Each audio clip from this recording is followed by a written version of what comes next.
Hello, brilliant entrepreneur. It's Tash Corbin here, and welcome to another episode of the Heart-Centered Business Podcast. This is episode number 290, which means you can find all the relevant links and show notes for today's episode over at tashcorbin.com/290. In today's episode, I'm going to share with you 5 creative ways that you can get more referrals in your business. Now, this is an area where a lot of us just leave it to everyone else to do the work and get the referrals for us. We don't necessarily take an active role in encouraging referrals. But this can be a big mistake because you can get so many leads simply by creatively and non-aggressively encouraging people to send through referrals. And I'm going to break it down for you in this episode. So let's dive in. I'm Tash Corbin, and this is the Heart-Centered Business Podcast. Before we jump into the 5 strategies that I have for you, I do want to just quickly touch on the fact that for most people, this is an area where we don't take a lot of responsibility, or we don't particularly get strategic about how we can use this as a strategy in our business. Ultimately, it's up to other people as to whether they refer their friends and colleagues and family through to us. And that is not something that I think we need to be overriding. I don't think it's a smart business strategy to be so focused on trying to force other people to refer their friends and family through to us that it feels overly aggressive or pushy or uncomfortable for our clients. Ultimately, you want it to feel like it's a win-win situation. So, as with every business strategy and marketing tip that I give, all of this is grounded in consent and ensuring that we are not using guilt, fear, or any other toxic strategies in order to get people to do what we want them to do. So I just want to reassure you that these creative ways to get more referrals are grounded in consent. So strategy number 1, and this is something that I did when I first started my business, was for my paying clients who I was working with. At the end of 1 or 2 of their sessions, I would let them know or remind them that if they sent a friend, if they had a friend or someone that they knew who would benefit from a session with me, that they could tell their friends to say they sent them and their first session would be free. No strings attached. I would do a 45-minute free business mentoring session with any of their friends. All they just need to say is, X sent me. And the reason why I did this was because, number 1, when I was working with clients, they were saying, oh my gosh, the 2 people that I know in my mastermind would totally get so much from working with you. And I'd rather talk to that person than not. And if that meant giving away a 45-minute session, it was a really hot lead. It was a referred lead. So we already had an extended connection. We already had some trust from that connection. Why wouldn't I offer free sessions if they sent them their friends through? Now, as I started getting more successful, I limited the number. So I would say as a VIP client, if you have anyone that you know who you think would benefit from a session with me, you can send up to 3 people through and I will do a completely free 45-minute session with them. It was only about 4 or 5 months into my business before I had to stop doing free sessions because I had booked out fully with paying clients. And I've talked several times on this podcast about my early months in business, and my number 1 priority in my early months in business was getting conversations with clients and serving people and proving that I was a valuable mentor and coach for people who were starting businesses. So I was happy to put my time into low-cost entry-level sessions, free sessions, free referral sessions. I did whatever I needed to do to have those conversations with people and do some work with clients. That's really what I wanted to do. So having this free session for anyone who comes through referred was a fabulous way for me to be able to spread my network and also for my clients to have a reason to refer people through. It wasn't just, hey, I just did a session with this Tash lady and she was really amazing, you should go check her out. It was, because I had a session with this Tash lady and she has said I can gift you a free session.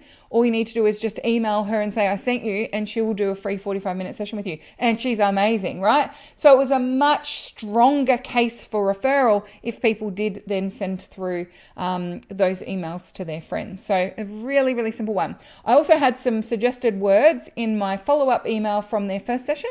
So at the end of their first session, I would have, by the way, I mentioned that you can send through friends, up to 3 friends, and I'll do a free 45-minute session for them. Here's some words you might like to use in your email. So I just gave them some copy-paste words if they needed them. And I left blanks for I just had a session with Tash and it was blank. Right? So I gave them a little bit of a structure around it. So that is creative referral strategy number 1. That strategy alone is responsible for tens of thousands of dollars of sales in my business, because those free sessions that I did with people, I really brought my A game to them, and they often turned into paying clients. I would say about 60% of the time, those referred sessions turned into paying clients. And I think the conversion rate was so high because of that trust, because they'd been referred through and they knew their friend was already working with me. And that created this really beautiful kind of snowball effect for my business for referral. So that's strategy number 1. Strategy number 2 is something that you can do a little bit more at scale. And that is letting your existing clients and audience know that they can share a particular free resource of yours. So it might be that you have a gated free resource. Let's say I put together a special 2-hour workshop on XYZ, but I never promoted it publicly or put it on my website. It was just for people who wanted to refer people through to me. So if you want to tell your friends about working with me, or you want to tell your friends about my work, the best thing you can do is share with them this secret such and such that is just for people being referred through. So you could totally do something like that. Or you could have it as, it gets people on your list, all of those sorts of things. So list growth is great. But you could also just do it as it's completely ungated. So something that I've done before is, let's say I'm on a client VIP session and someone says, oh, do you have a template for structuring a newsletter? And I happen to have a lot of templates and resources behind the scenes that I have for my VIP clients and also my students in my programs. And so I will say, oh, actually, I do think I have a template on that. Let me send it through to you on email. And also, feel free to share it with other people. You can share it with your friends as well. And so when I first started my business, I had how to structure your blog. I had how to do basic SEO on your website, 3 different suggested structures for posting offers on Facebook groups. I had market research questionnaire templates. I had 100 social media post ideas. So I had all these templates and resources I made as PDFs. And if that was something that I shared with a client, I always said, and by the way, you're welcome to share that with friends. You're welcome to share that with friends. And I had quite a few referrals come through where people said, oh, my friend sent me your blog structure template and I absolutely loved it. And so I was wondering, do you also help with right? So it was just a really beautiful way for me to, one, have a great bank of resources. And often people would ask me, do you have a checklist for setting up a webinar? I don't. I'll make you one and send it through an email, and feel free to share it with your friends. And then that's what I would do that afternoon. I would go and make that checklist and I would send it through, because I was creating these resources in response to what people wanted. They were more likely to share them, and it created this great value as well. So that's a really good one as well. So if you looking for ways to have it happen maybe more at scale, you don't want to give away free sessions, or you're doing that as well, but you want to really dial up those referrals, then having things that people can send off to their friends, especially as free things, people love sharing free stuff. I would say, now, I don't know if anyone knows this company, but Naked Wines in Australia. So this is a company where they are helping to get winemakers out of terrible contracts with the duopoly of supermarket chains in Australia. So a lot of winemakers signed up to be providers of wine for Coles or Woolworths in Australia. They're our 2 major supermarkets. And then the longer that they stay in business with them, of course, the less sexy the the conditions are and the more their hands are tied when it comes to their creative freedom and creating wines that they want, premium wines and all those sorts of things. And so there's this company called Naked Wines. I really should have a referral code in this episode. I'll see if I can find it and put in the show notes. tashcorbin.com/290. And so you can become an angel for Naked Wines where you buy your wines from those winemakers, and they're freeing winemakers from these contracts one at a time. It's a really beautiful story. Some really lovely wines. I don't drink at the moment, and haven't for a long time. So not really. I've got some credits banking up if anyone wants. Anyway, let's not talk about wines.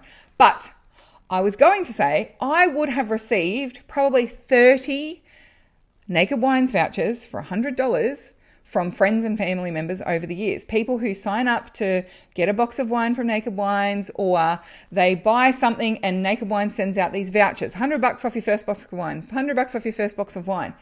And people get these, like they're everywhere, right? But when people get them, like, oh, $100 off a box of wine, I'm going to give these out as presents, right? Because they see it as being so valuable. We love giving away free stuff to our friends. And I know, like, when Uber was first coming out, if people had never caught an Uber before, I was like, oh, we'll sign up with my code. Oh, we'll get $10 each and all of those sorts of things. But the main incentive for me was that they would get the $10, not that I would get the $10. So, we often think that people are motivated by what they would get, but actually we are also, look at us, heart-centered entrepreneurs, we are motivated by what we can give to others as well. So having some great resources that people can give to their friends, it's ungated. It's like, I just had a session with my mentor and she gave me this amazing template that has 100 different social media post ideas. And she said I can share it with anyone. So I thought maybe you might find it helpful as well. It's got Tash Corbin on it. It's got a little love note. It's got my website on it. But it's also full of amazing value. That is a really amazing referral strategy. And so, often we get caught up in, they have to sign up to the mailing list. I have to send them 5 emails to get them to upsell straight away. I have to do this. I have to do that. Sometimes it's just really nice to receive some free things that don't require subscribing to a giant email sequence. And being someone who gives away for free the types of things that other people make you pay for can be really great at getting those referrals out there. So that's number 2, a free resource that people can share. And when you tell people that they can share it, make sure you're really specific about the problem that it solves. So don't just say, if you have friends who need business coaching, right? Don't say it like that. Say, if you have friends who also struggle with how to structure their blogs, here's a thing that you can give them, right? So that you're really focusing on the problem that resource solves. Yes, nice. Love it. All right. Number 3, creative way to get more referrals is to platform your clients. And not platform them by doing a case study on how amazing you were in their journey, but simply platforming them because they're doing amazing work, because they're amazing people. And the reason why I say it in this way is because I see a lot of people trying to, if they're going to do something, they want it to do 10 jobs for their business. But in doing so, it loses some of its authenticity and magic. And when it comes to putting your clients on a pedestal, putting your clients in front of your audience, we can read through your motivations when 90% of what you say is about how amazing you were with that person or what you did for that person. Let's not even get into a conversation about claiming people's successes, by the way. But if you've got some clients and they're really amazing and you think, oh my gosh, I'd love for my followers to know this person, then share about them, do an interview with them, promo their website, not by saying, this is one of my clients, but just simply by saying, have you checked out this amazing person? They do amazing work. I love what they've done with X, right? And here's how to find them. Now, the reason why I recommend this and talk about this as a referral strategy is because that type of platforming your clients is the one that they're most likely to share, but it's also the one that's most likely to get more engagement and more people following and better algorithm results by proxy. And so I am someone who just does this very naturally. Even if someone's not a client, if I have a sales conversation with someone and I find out about the business, most of the time I'm like, wow, this is a phenomenal business. I'm really excited about this. And even if they don't join my program, I will, share about them on my Instagram stories, or I will do a little post on my Facebook page, or I'll post about it in my Facebook group, because I just think it's really valuable. I often will jump into my takeoff program or into my leverage and launch program and let people know about something that I've just discovered. And I just discovered it through a client, or I just discovered it through a sales conversation, or that sort of thing. And I'm genuinely sharing it because I think more people need to know about it. And of course, that does very well. So rather than only ever talking about your clients through the lens of, this is my client and I'm responsible for their success, and look how amazing the work is that we did together, and look how successful she is, and you could be too if you worked with me, but you're not working with me, so you can't yet. Instead of doing it that way all of the time, please don't do it at all, but anyway, instead of doing it that way all of the time, what about just saying, over the last 3 months, I've gotten to know more about this person, or I've been following this person on Instagram, and I just think everyone else should follow them. Like, without expectation, without having to make it about you. Just be a nice person. Now, for most of you, this is like, oh, of course, Tash, that's what I already do. But for some of us, we don't even think about it because we're so caught up in how to get more clients, how to get more clients, how to get more clients. We've forgotten the social side of social media. We've forgotten how to be a good supporter of other people without expectation. And so I think that's a really good strategy, is to platform your clients without expectation, without claiming their success, without having to even mention that they're your client. Because the minute you say, this is my client, it changes the tone and it changes the feeling for people reading that post or seeing it. That's my perspective anyway. All right. Number 4 is, similarly, be a good referrer. Right? You know how they say the fastest way to experience a feeling is to give it to someone else? If you want more referrals, go and do more referring. And it's a pretty simple energetic exchange, isn't it? When I want to make more money, I go and give more money away. When I want to attract more people who invest in high ticket and, no nonsense, let's do it, I go and invest in something high ticket, right? That if you want to experience a feeling, give that feeling away. If I want to feel loved and cherished and nurtured as a friend, I go and love and cherish and nurture my friends. If you want to get referrals, go and give referrals. Make it a habit. In the Heart-Centered Soul-Driven Entrepreneurs community, you can use #shoutout any day of the week.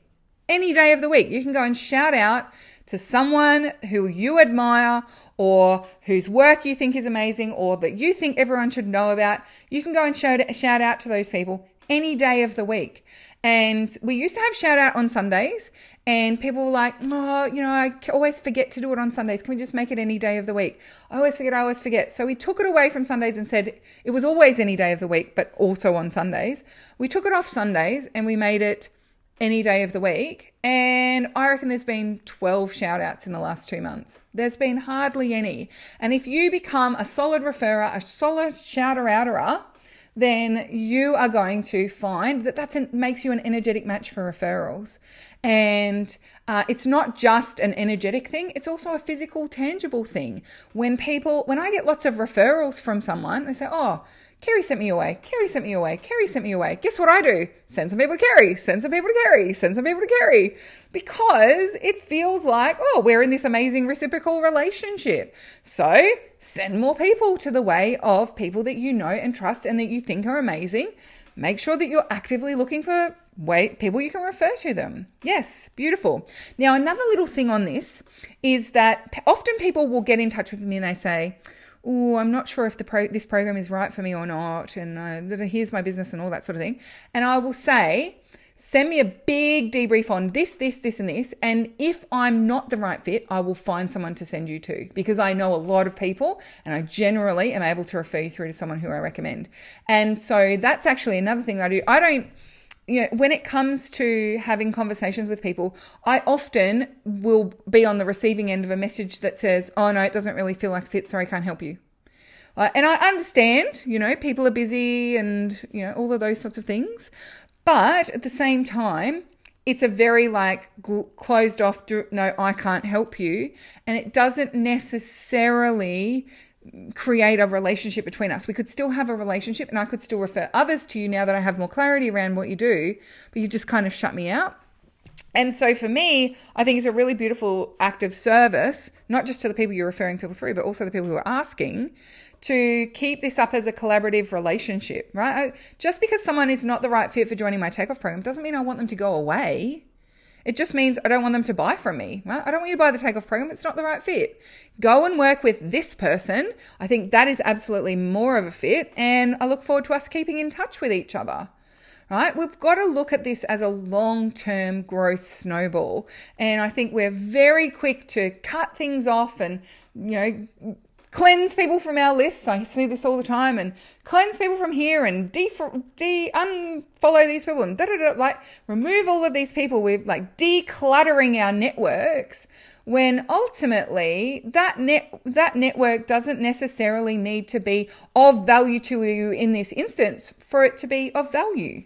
And so, that's my recommendation. Be a really good referrer and give people a little more time and start to get to know people in your adjacent areas of work so you can refer them through, right? I don't work with product-based businesses, but you bet your bottom dollar I know several people who are experts in helping people with product businesses. Why? Because I have people with product businesses get in touch with me all the time, and I want to send them to someone who's going to look after them. I want them to be able to have the support that they need to grow their business. If you have a product-based business and you're like, who should I follow? Where should I go? What help do I need? Feel free to get in touch. I know some people. So be a good referrer, be a good networker, not for what can I get out of this, but also for it's good to know a good web developer. It's good to know a good graphic designer. It's good to know a good health coach. It's good to know a good personal trainer. Just having those people that you know in your network is very valuable for your audience, and it's very good for getting you more referrals as well. So that is number 4. And then number 5 creative way to get more referrals is to pay people for them. But I want to say, number 1, I already have a podcast episode about affiliate marketing, and I will link to that in the show notes of today's episode. But number 2, the fastest way to dry up referrals from people with money blocks is to pay them for referrals. And so if you don't have some of the first 4 strategies in place, I would 100% wholeheartedly recommend you do those first before engaging in a formal, structured affiliate referral system.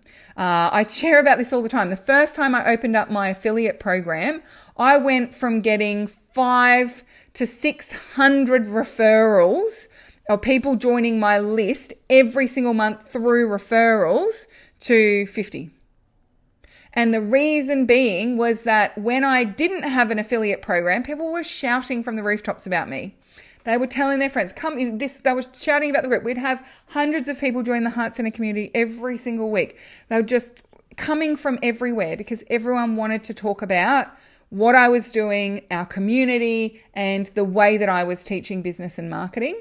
And then I was like, I need to reward all these people. I'm getting clients coming out from left, right, and center, and they're all saying they were referred through from this person, from this person, this person. So I set up a formal affiliate structure. I gave people affiliate links to refer their friends through. I gave them affiliate links for freebies so they could go and share freebies. And then if someone eventually bought from me, then they would get a commission for it. Crickets. Absolute crickets. It took me more than 6 months to even just get people sharing consistently with their affiliate links because all the money blocks came up, right? There's a bunch of stuff that comes up for people, right? I was going to refer them through to Tash, but if they do buy from her, I'm going to get paid for it. So am I referring them for the right reasons or am I just doing it for the money? Oh, it feels a bit icky, right? And so in a lot of cases, it's better not to have a paid referral system. It's better not to use affiliates, especially in the early stages. People don't need to be paid or have a formal structure around referrals in order for them to refer. And 99% of the referrals I give out and the people that I send to other people are not affiliated in any way, shape, or form. And I also think on social media these days, when you see posts, if you follow someone and they say, I recommend this, and it's got hashtag promotion, hashtag sponsored, all those sorts of things. You're like, okay, cool. You're recommending it, and here's why you're recommending it. And then they do another post and it says, I'm not even an affiliate, or this is not a paid promotion. I'm just sharing it because I love it so much. Now, yes, that's amazing for that company, but for all the people who've just paid them for those influencer posts or affiliate posts or whatever it might be, it kind of, to me, dulls their shine a little, because it's like, okay, well, these ones you're sharing and you say that you really support them and you like them and all that kind of thing, but we know that they're sponsoring you to say that. And then these ones, you're like, I'm not even sponsored by these people. I'm not even getting paid for this, but I really love them and I share it. So sometimes it also creates this little conflict of interests in your own feed when you've got, this one's an affiliate one and this one's not, and this one's sponsored and this one's not. And it's like, it's getting a little icky. So I think that don't feel like you need to dive straight into paying people is the full stop on that particular strategy. Anyway, if you do want to find out more about how to get affiliates on board and all that sort of thing, I do have a podcast on it, and I will make sure I've got the link to that in the show notes of today's episode. So there you have my 5 creative ways to get more referrals in your business. I'd love to know which one you're going to do. Come over to the Heart-Centered Soul-Driven Entrepreneurs Facebook group. Let me know in using hashtag podcast that you've been listening to episode 290, and I want to know which strategy are you going to use to get more referrals and affiliates in your business. And I'm also going to pop a little post up on my Facebook page the day that this podcast comes out. So make sure you come over to my Facebook page, and in that post, I'll put who do you recommend? And also, are you looking for a service provider or something? And we can provide our referrals there as well. Thank you so much for joining me for this episode of the Heart-Centered Business Podcast. And until next time, I cannot wait to see you shine. Bye for now. Would you like more tips, tools, and resources to help you grow your heart-centered business? Head to tashcorbin.com today.